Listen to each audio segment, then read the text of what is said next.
Welcome to the Soda Podcast.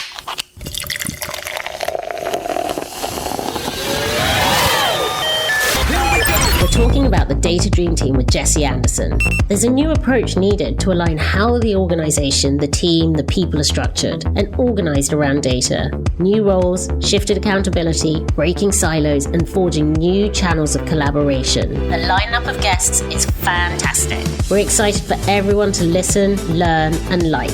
Without further ado, here's your Data Dream Team host, JesseAnderson. My guest today is Holden Karau. I've known Holden for quite some time. She's awesome. This is going to be an awesome podcast. That said, there may be some salty language in this. It's going to be bleeped out because Holden's very, very thoughtful about her use of open source and what's happening in the community, which will be awesome because it's kind of a different sort of view into data teams. So, Holden, would you mind introducing yourself a little bit more? No, for sure. So I'm Holden. I've worked on data for far too long, at least 7 years, maybe more than that. Currently, I'm at Netflix, which is a super awkward place to be as a trans person right now. So let's see here. Yeah, I've worked on Spark for several years. I've written a few books. I like writing books. It's sort of one of my hobbies. If you're ever looking for a hobby that pays really poorly but still does technically pay, I recommend writing. It's a lot of fun. I live in San Francisco with my wife and my dog, Professor Timbit, and I have my stuffed animal, Boo, and many other stuffed animals who are at home, but Boo is the one who travels with me. Yes, I've met Boo and I've met Timbit. People who aren't Canadian won't know what Timbit is. Oh, yeah. So Timbits are small donut holes in Canada at the franchise Tim Hortons. So Holden has a super interesting number of books that she's written, as she was just mentioning. So fast data processing with Spark, learning Spark, high performance Spark. I'm starting to see a pattern there about Spark. And then the latest book is Cube for Machine Learning. This gives Holden, I think, one of the more interesting, purviews and approaches to how she's dealt with the open source community. Could you elaborate more about what you think about this? Why are you the person to help management understand data? Well, so I think I'm a really good person to help management understand data tools. So definitely I have a lot of experience with Spark as those are the Spark books. Kubeflow is also sort of a really interesting project, although one that I think unfortunately it didn't really live up to any of our hopes and dreams for a variety of reasons that are sort of more related to the implementation details of how open source works out at large companies. That's an adventure. But so I've worked on a number of projects besides just Spark. And Kubeflow is neat because it ties together a bunch of the different open source data and machine learning projects into sort of one umbrella where you can use them together. And it makes it easier for data scientists and data engineers to sort of build pipelines. And I think working with Kubeflow and certainly writing a book about Kubeflow was really informative for getting an understanding of how the different pieces interact and how certainly, I would say, like in a lot of life, right? The challenges are when things meet, right? Like at the margins where the pieces sort of try and come together, but there ends up being a bit of friction. Just like say cogs in a machine. The difficult part isn't necessarily the cog, it's where it meets another cog. That's where the hard parts are, right? TensorFlow is a great tool, but the challenging part is often getting the data into TensorFlow or getting the useful results out of TensorFlow, right? And so I think that perspective is really interesting, and it's something which, if I had just done Spark, I think would probably not be as much in my purview. Another part is while I've written these books, I've also done like developer advocacy as well as open source development. And it's also really lovely because you get to meet a whole bunch of different people. And I think it's a really great thing for tooling engineers to do, because you get to meet all of your users in person. And you also get to meet a bunch of people which try to use your product and hate it and aren't using it. And they'll tell you in person very directly in a way that they will not even on the internet, right? Like on the internet, they'll cuss you out for like making bad software, but in person, like when they see you face to face, they'll realize that you're a person, and they'll take the time to like actually clarify, like, hey, this is the part where like I felt really let down. This is, you know, what the impact is on me. This is how I couldn't do my job. And so I think having the ability to have those conversations is something that I'm really thankful for. Both Google and IBM just giving me a corporate credit card to fly around the world. That was really chill. I like that. Burned out of it. It's tiring, but like it's cool. You know, it's really good. And so to tie it all back together, I think the part why people should listen to me is I both work on the tools. I've spent a lot of time talking with and working with the people who try and use these data tools. And I also have spent a lot of time trying to integrate the different data tools. In my opinion, the hard part of a lot of this data stuff, right? Like the individual pieces are pretty okay. It's the trying to get everything to work together that sucks. And so I think this perspective is really good. And I think also, I have more of perhaps a individual contributor perspective than the other people who you've maybe chatted with. My brief stint in management did not go well. I forgot who my team was, and I tried to have a team meeting, and I only invited half the team.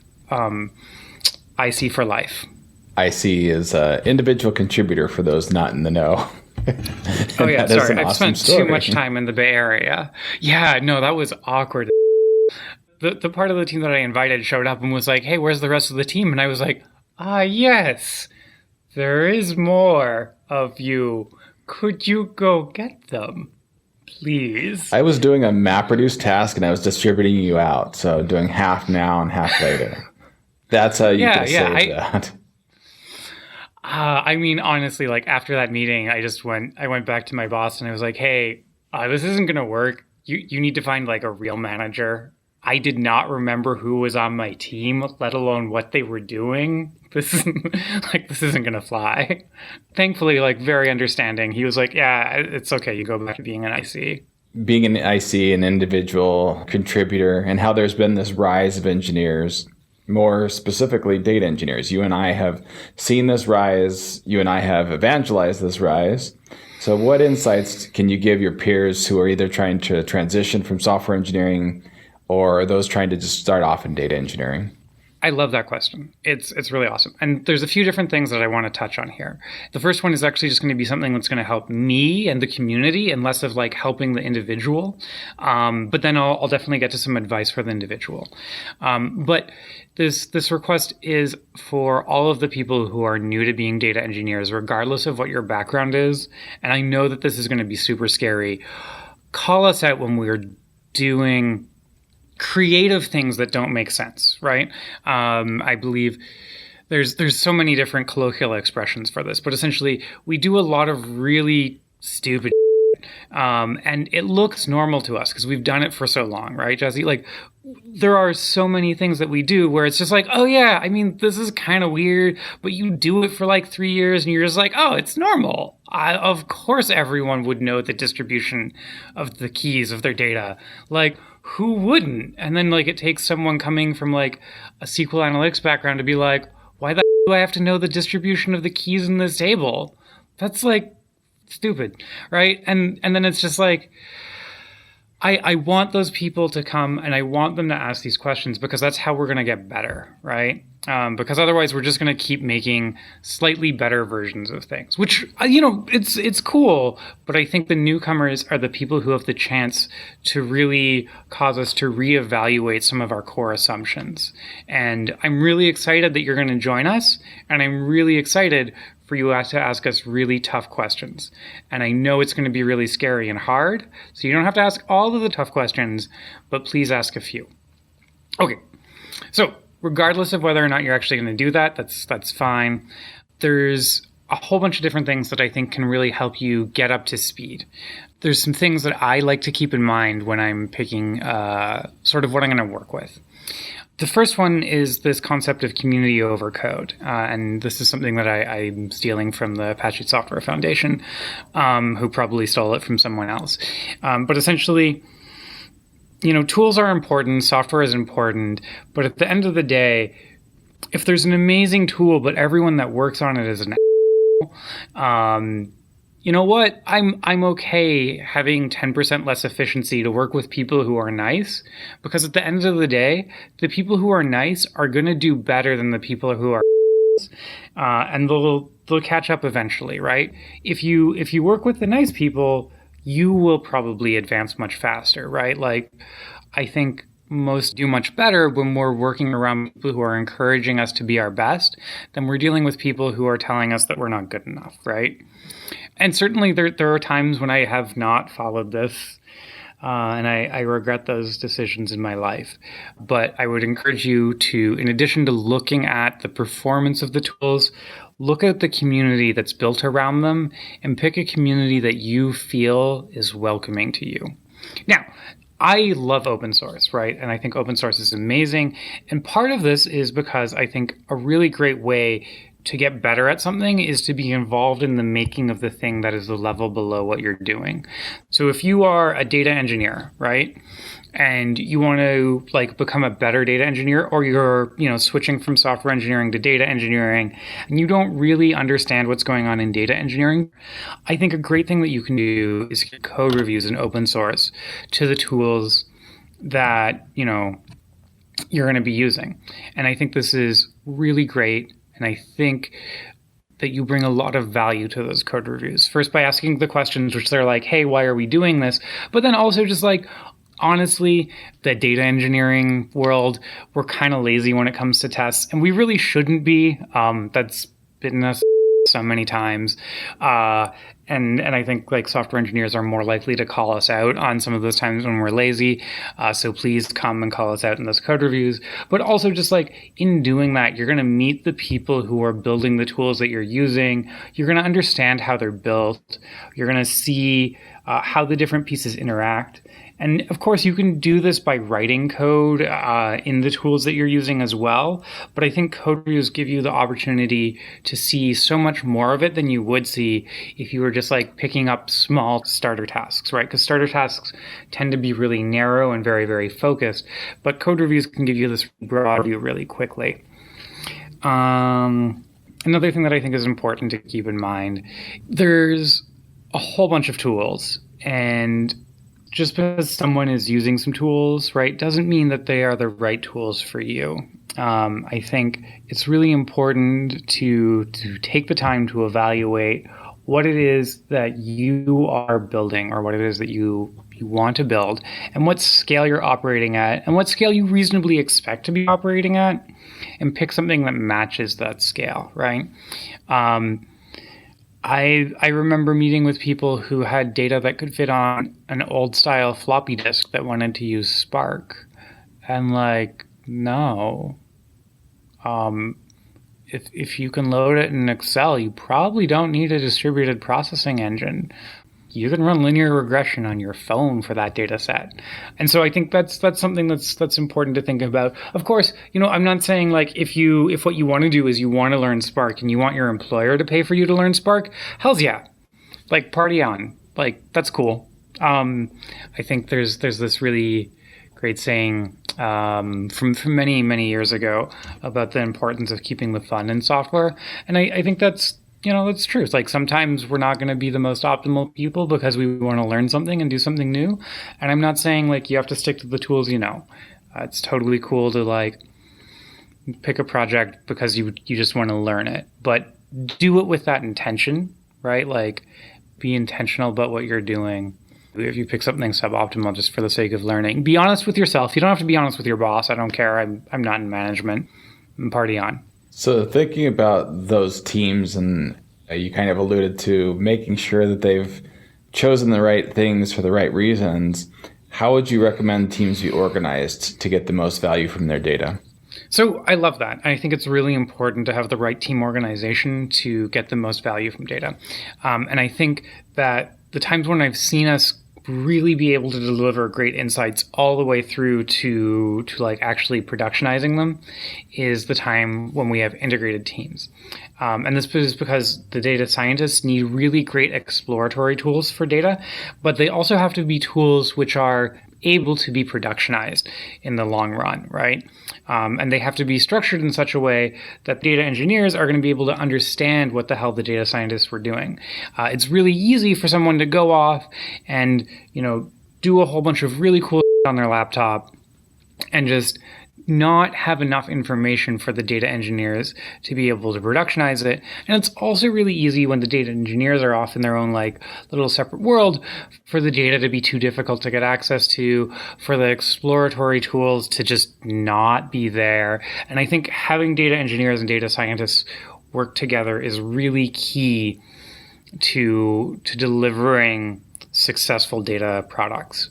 I think sometimes it certainly makes sense to have platform teams at a certain scale, right? I think normally that scale is at the point where you would have been considering like an external vendor. I often end up working on platform teams, but I think it's important to keep the platform teams connected to their users. And I think there's a few different ways to do this. Either the platform teams need to use their own platform, or the platform teams need to be in a place where they're supporting the users, either, through rotations or, on call. One of the things that I really think that would be great that I haven't seen people do nearly as much as I would like is at Google, you'd go through and you'd be a site reliability engineer for a while if you were coming from software engineering. And I think that one of the things that I would really like to see more data platform teams do is a similar concept where people from the platform team take rotations onto the data product teams and work there for a few months, right? Because like on call answering tickets, it's also really easy to get into an us versus them mentality with stuff like that, right? But if you've occasionally like worked with these people for a month, say every year, you're not gonna think that they're stupid, right? You're gonna be like, oh yeah, no, that was super painful when I was trying to do this too. I get you. And on the flip side, they'll understand a lot more where you're coming from, having worked alongside you, and you'll be able to keep that trust. I think this is really important, especially as we shift to even more and more remote work, which I love. But I think it's important to build that trust and keep those teams as closely coupled as possible once you get to the scale where you do have to have separate platform teams. I love the experience you have with the large companies. That's unique. What sort of advice would you have for new data team managers? Awesome. So first of all, I want to say congratulations. If you're a new manager, that's awesome. I'm really stoked that you're here. If you're a manager coming to the data space, that's cool. I love experienced managers. This is really great. So first off, for the people who are maybe coming from an engineering or data science background and are now managers, what I want to tell you is what got you here won't get you there. And I want you to take a break and I want you to focus on being an excellent people manager. I'm super stoked that you've got these technical chops. That's awesome. But that does not make you a good manager. In fact, it's going to be really easy to fall back on those technical chops and say, forget half of your team exists. You probably won't be nearly as bad as I was, but it's really easy to sort of fall back on the things that we know that we're good at. I think if you want to be a successful manager, there are great management books. There's really good courses out there, and you should take the time and focus on being a really great people manager. Building the empathy with your users and your team, building the empathy between yourself and your team, like understanding their pain, understanding, what it is that gets them motivated. For people who are experienced managers and are coming to the data space, I'm super stoked that you're here. I always love having, managers with experience. Data teams are a little weirder. If you're coming from managing maybe a non-technical team, that could be a little bit of an adjustment. I want to tell another story, and it's about a company with a No Pants Friday. I'm not saying you need to implement No Pants Friday. That was frankly a little weird. But essentially, your engineers are probably going to be a little weird. And I think it helps to think, especially of data engineers and data scientists, as more creative type people than you might be used to thinking of your engineers, right? Like, giving them that freedom to be creative and understanding that you'll probably get some really interesting things done. You might not get exactly what it was you set out to get done, but at the end of the day, right, if you're delivering value to the business and that's more than you're spending by a substantial enough amount, that's probably good. And it's okay that you maybe didn't hit your top 3 goals if the things that you hit knocked it out of the park. Another important thing that I've seen happen with data teams, and this tends to happen more with platform teams, is take a look around, take a look at your on-call load, make sure that you aren't just fighting fires. If what you're doing all the time is just, keeping the lights on, it's important, of course, but probably it's time to take a step back and ask yourself how you got to this position and how you can get out of it so you can really innovate, right? Because at the end of the day, if all we're doing is keeping things up, honestly, that's a job that we can outsource. Another one is be suspicious of any benchmark, including those that I make and those from your own team.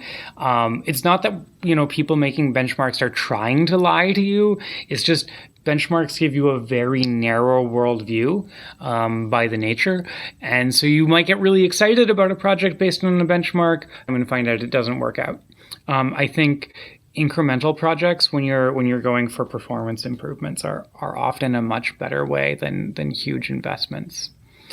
Another one is if your team members aren't in the right place, help them find the right place. One of the best managers I ever had was only for a few months because while I was working for him, I was working with this other partner team, and I was so much more interested in the work that they were doing. I really love supporting the work that they were doing.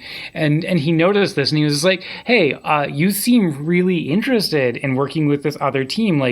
Do you want to go and join the other team? Is that what you're interested in? I'm like, oh yeah, that is actually what I would love to do. But I totally get it. Don't worry, I'm here, I can work here for a while and then I'll try and transfer. And he was just like, nah, it's cool. I know the other manager. Let's all talk about coming up with a transition plan if that's the work that you really want to do. And, I moved to that new team, and that was really, really great experience. The business did better overall.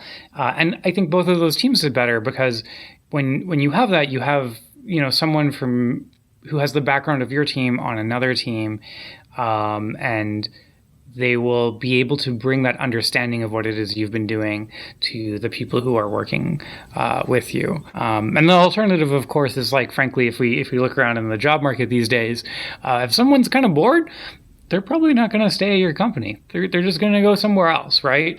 Recruiting is really, really expensive, and that other manager is going to owe you a favor if you give them one of your team members. The TLDR is, I'm super stoked you're here. Data is important, but I really want you to be a good manager first. Focus on that. Awesome. So you have a ton of experience in evangelism, so you've talked to a lot of people. You've taught them and talked about skills. So how do we need to upskill and train our individuals? What do you think we can do that to do it so that it's best for their growth and personal development? So I'm a little biased here, and I can certainly give you a perspective that's going to come more from like how I want to grow and how I've grown historically. But I think it's really important to take the time and talk with people about how they want to grow. And I think we've actually seen this a lot in education, right? With things called like learning styles. Everyone learns differently, right? So I love learning by reading and writing books. That is not for everyone. But if that is for you, like, hells yeah, I'm super stoked you're here. The more great technical documentation we have, the better the world is going to be. You know, that's certainly not for everyone. Most people don't wake up with a passion to like write documentation when you ask them. I think something that helps most people grow is mentorship, both in being mentors and being mentored. I would not be where I am today if not for the mentors that I've had in my career. I think that these mentors can take the form of technical mentors. It's a lot easier to learn technical skills from videos and books and just like trying things iteratively, but it's really hard to learn, you know, the softer, fuzzier parts by trying things iteratively. For one thing, if you your coworker, you can't do a git revert, right? Like that's just not something we got. And so I think having people to learn from is really important. And so if you've got like a team of exclusively senior people, okay, that's cool.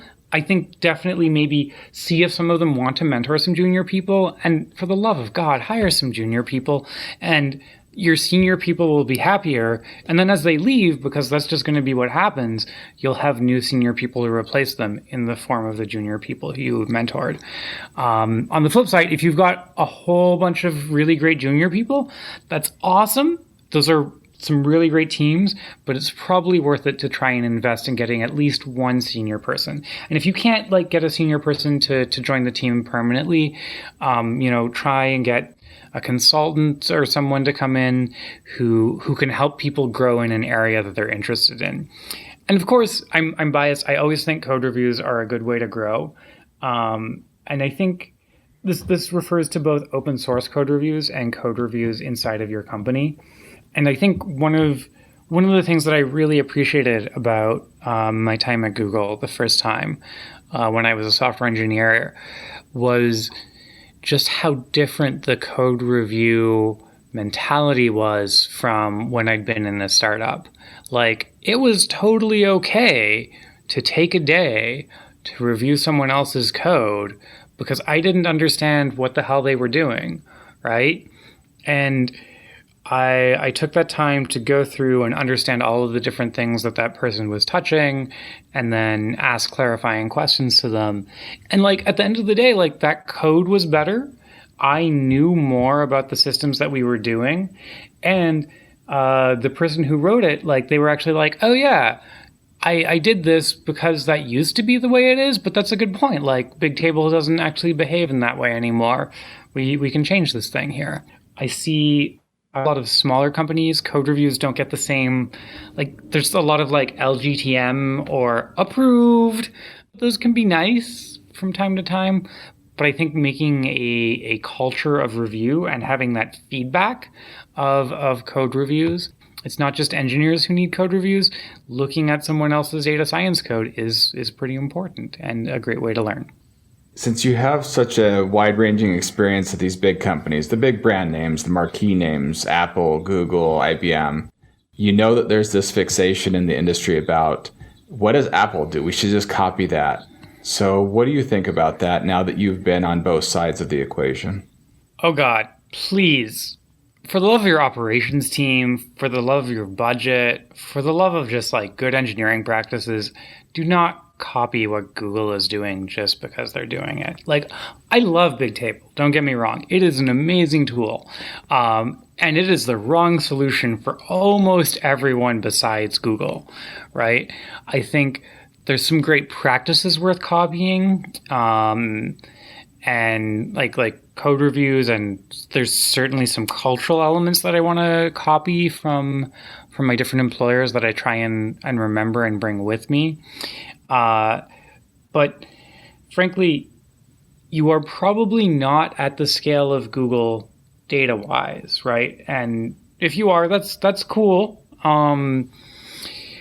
But you're probably not there, right? And you probably don't want to structure yourself in the same way. You don't need to have multi-DC failover if you can take the occasional, downtime, right? If you're working in healthcare, then yeah, okay, you need to focus the hell on reliability, right? But on the other hand, Google's certainly made some trade-offs, which if I was in the healthcare space, I wouldn't do because I enjoy not killing people, right? And I think it's really important to remember that these big marquee names are working under a different set of constraints than you are. One of the things that I would recommend copying that I've sort of seen come from all of these big marquee names is the idea that if you're tied to a single vendor, you're and I'm not saying never buy a solution from a single vendor, right? Like there are situations under which yeah, okay, it really doesn't make sense to have an alternate vendor for everything. But I think this is part of what makes open source so important is that if you don't have an alternative, the people selling it to you, they're going to figure that out, and they're going to put the screws to you when contract renewal comes. And I've definitely seen that happen a few times. What else is worth copying from the big companies? You should definitely pay people a lot of money, and I'm definitely not biased as someone who works for a living.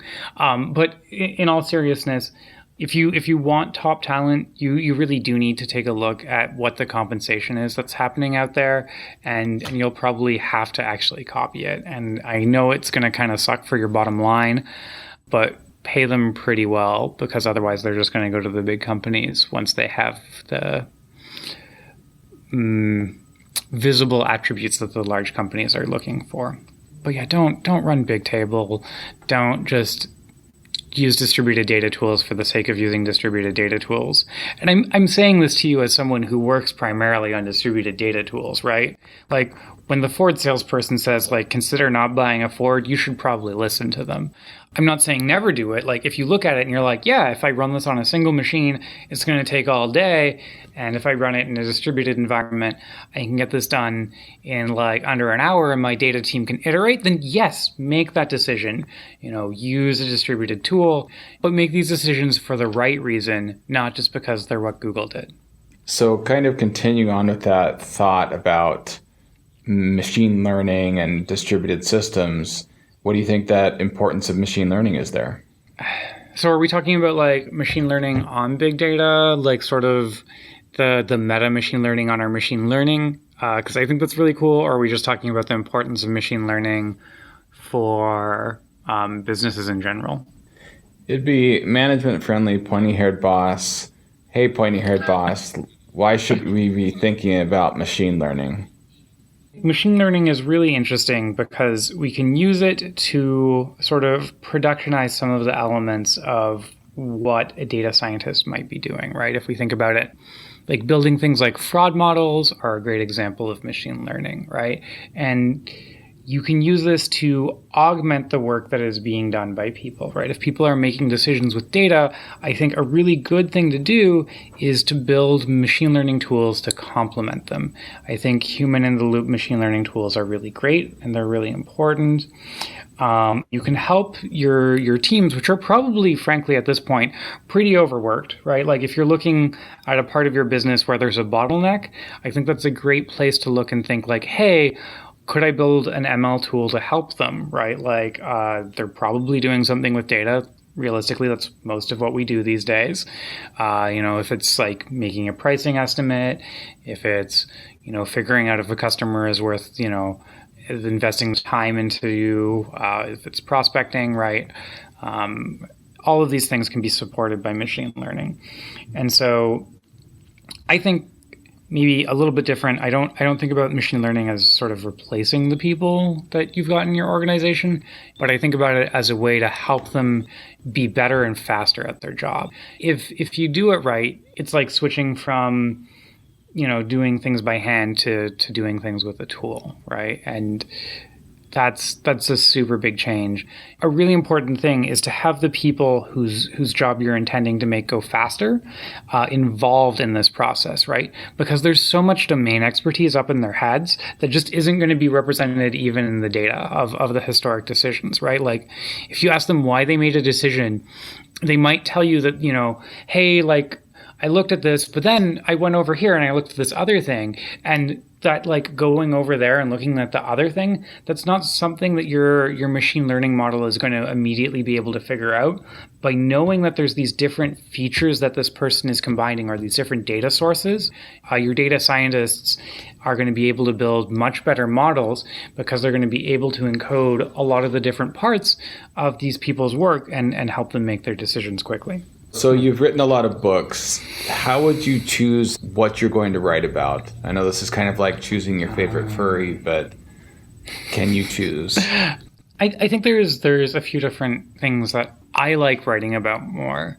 The things that I think are the most interesting are the ones, for me, where after I write it, I look at it and I'm like, you know what? I think this is going to help people do their job. I think this is going to help people accomplish their tasks. And those are normally the ones where I feel like happier, right? Where I'm just like, yeah, this is going to be really useful to people. Because at the end of the day, at least I write for the sake of it being read, and I write for the sake of it helping people, because I love teaching people, but there's only so many hours in the day. And for me, writing is a way of scaling that. And the ones which I'm happiest about are the ones where I think they're going to have the biggest impact on making the world a less place. That's worthy of a Reading Rainbow or Mr. Rogers' Neighborhood sort of thing. The more Welcome to my neighborhood. Yes. Well, what's a big project or groundbreaking initiative that has the Holden touch, but nobody knows how important it is?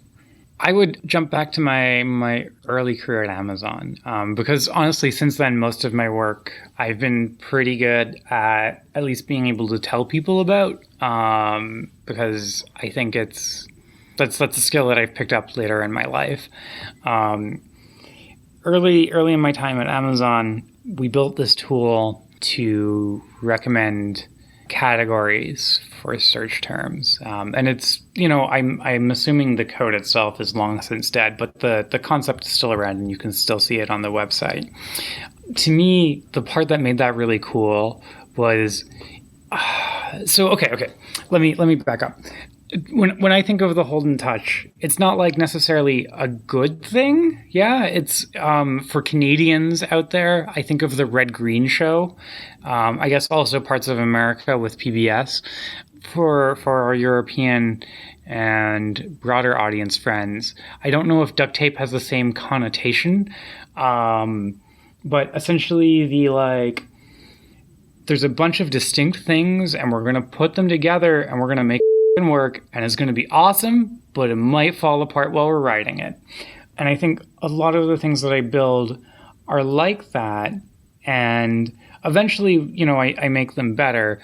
But the first version is very much like, yeah, we're just going to glue this together, and it's going to be a party. And that's because you don't know if it's going to be valuable until you've glued it together. But honestly, also, it's just hella fun. And so building that system was just so much fun, and no one knows about it. And I've got some hilarious stories from that involving what would be called health and personal care items, and how to make age-appropriate suggestions. Yeah, so much fun building stuff like that, and I really like it. But otherwise, honestly, most of my work is on GitHub, and I gave conference talks about it, so it's not secret, right? The Amazon stuff is the only stuff that people don't know about. Yeah, in fact, when you were talking about Amazon, I don't think I knew that you worked at Amazon before. Amazon was I did an internship there, and then it was my first job out of university. I had no idea about how communities worked back then. And so I didn't talk to anyone outside of Amazon about it. But I definitely learned a lot working there. One of the things that I learned is that if you write Perl code at a company that uses Perl, they might try and put it in production. And that's a little terrifying. Because, oh God, that code should not have made it to production. But, it's a party. So this is a question I don't think I ever asked you. How did you get such good jobs right out of college? I'm not sure I would call Amazon a good job. And no offense to my manager back then, you rocked. Like, hell's yes. But like, I was on call for an entirety of Q4 with a physical Motorola pager. And to this day, the sound of a Motorola pager will give me, depending on how much sleep I've had, like mild anxiety to a like, I should go and find my Xanax sort of situation. There's a few different things that helped me do that. One of them was back then, I was presenting as a dude, right? And like, there's just this sort of assumed competence of men, which was like really convenient. The simpler times. Also, I went to the University of Waterloo. I'm very fortunate about that. Honestly, that was super touch and go. I got internships in the States, which was really great. I think for people who are in school, pick internships at companies that you think you might want to work at. For one thing, it'll let you understand if you actually want to work there. And for another thing, it lets them understand if they actually want to hire you in a way that, a 4-hour interview for your college new hire doesn't. There was also some open source components to it, I would say. And I really like playing around with new things in my spare time, right? Like, one of my projects ended up on Slashdot because a classmate of mine convinced me that Scheme was a pretty fun programming language to write websites in, and I believed him. And in retrospect, that was not the smartest decision that I made, but it was really cool. And I learned about this different way of handling state tracking for websites, which was quite fascinating. And then I ended up on Slashdot, and I spent like the following 48 hours keeping this thing from falling over using just all of the computers that I could get my questionable SSH credentials to let me log into, and a very sketchy load balancer that I found. And I think I honestly, like, to this day, I have that sort of experimentation stuff going on. Like, I have a personal rack now instead of using a bunch of questionable servers that I may or may not have legitimate access to. It's down in Fremont, California. I love the people there. It's Fremont. It's Hurricane Electric. They're great folk. But it does cost a bunch of money to do that. But it lets me live out my high school dreams of being a systems administrator. So I think, honestly, I think you may be the only person with a rack that isn't doing Bitcoin mining. No. Okay, so there is one of the ex-Google people who either does Tailscale or Kubernetes now. I get them mixed up. The Tailscale folks, amazing. It's a VPN solution. It's the only one that I don't hate. And Kubernetes, you are very likely aware of, but it's a great way of managing cluster resources and computers. And anyways, he wants to get a rack, but he's negotiating with his spouse about spending that much money on something that will produce no economic value of return. And there's an entire community of people there. It's called Aisle 6 because that's the aisle in Fremont where they put all of the hobbyists, essentially. And like, none of us are mining Bitcoin. There's like, one of the people had their rack is serving as a backup for the Internet Archive because they're really interested in trying out new storage layers. There's another one where like the person is like a hobbyist day trader. They have a day job, but like they try writing algorithmic software to do trades for them. I think they normally lose money, occasionally maybe don't, right? And it's all these people who are like, you know what? I have a job now, and that means I can waste money on computers at scale. Because part of this is actually because Fremont, California is a really terrible place to do Bitcoin mining. And that's because bandwidth is really cheap, but power is really expensive. And to do Bitcoin mining, you really don't give a shit about bandwidth, but you do give big shits about power cost. Well, speaking of Bitcoin, what else is exciting to you in the technology world? Oh, okay. To be clear, Bitcoin is not exciting to me in the technology world. Just to be clear. Although Bitcoin did help me pay off my student loans, which were admittedly a lot smaller because Canada. So in the software world, there's a whole bunch of things that I'm really excited about.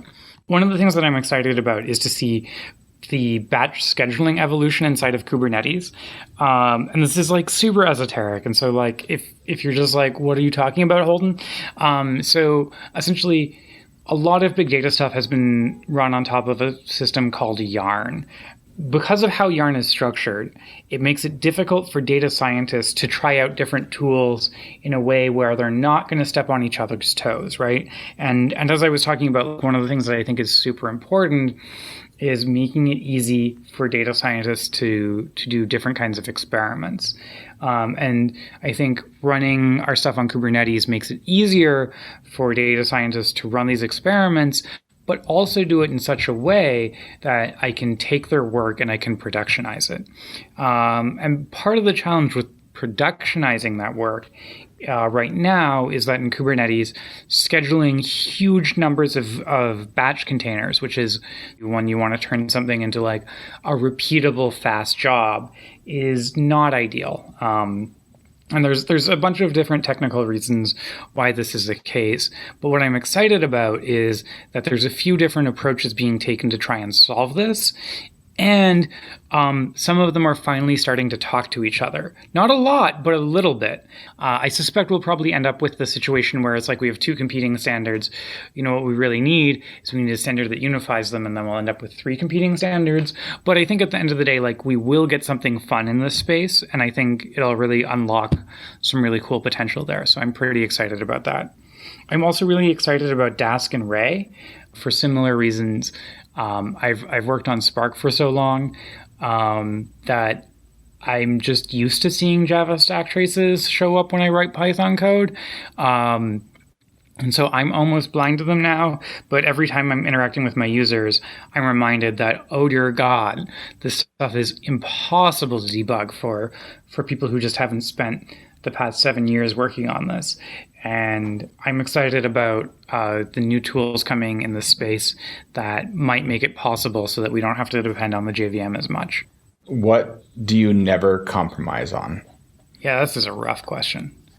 Yeah, as a trans person at Netflix, there's a lot of things that I've compromised on in the past 2 weeks. I would say probably my family. My chosen family is the most important thing to me in this world. If it's going to hurt my wife or my dog or my girlfriends, like, I'm not down for that. But honestly, everything else has a price list, which kind of sucks. But yay, capitalism. Well, for what it's worth, I told Tara, this is going to be something that goes down in history. I think we'll look back on this as what seems to be a minor event, but I think it's actually going to be quite historical. You think so? I do think that there's a lot of opportunities for learning would be, I think, the business appropriate phrase. But I think we are seeing a slow cultural shift towards more inclusion, and I hope that continues. And I I think also part of what we're seeing is the backlash to that cultural shift of inclusion, and I hope that dies out. I have one last question. If there's one thing you want our listeners to remember from this conversation, what would that be? Can I cheat and give you two? Please. Hells yeah. Okay, cool. So the first one is that the shit that we do, it has real world impact. You're going to up sometimes, and that's life, but own it and try and fix it. And number two is the voices in the room matter. If your data team all looks like you, or your vision of diversity is UC Berkeley and Stanford, that's probably not going to be a winning team. You can do better, and I believe in you, and you will do better. Thank you, Holden. This has been awesome. Thanks for having me. This has been so much fun. Well, that was great. So informative, refreshing. I loved it. Remember to check dreamteam.soda.io for additional resources. dreamteam.soda.io. We'll meet you back here soon at Soda Podcast.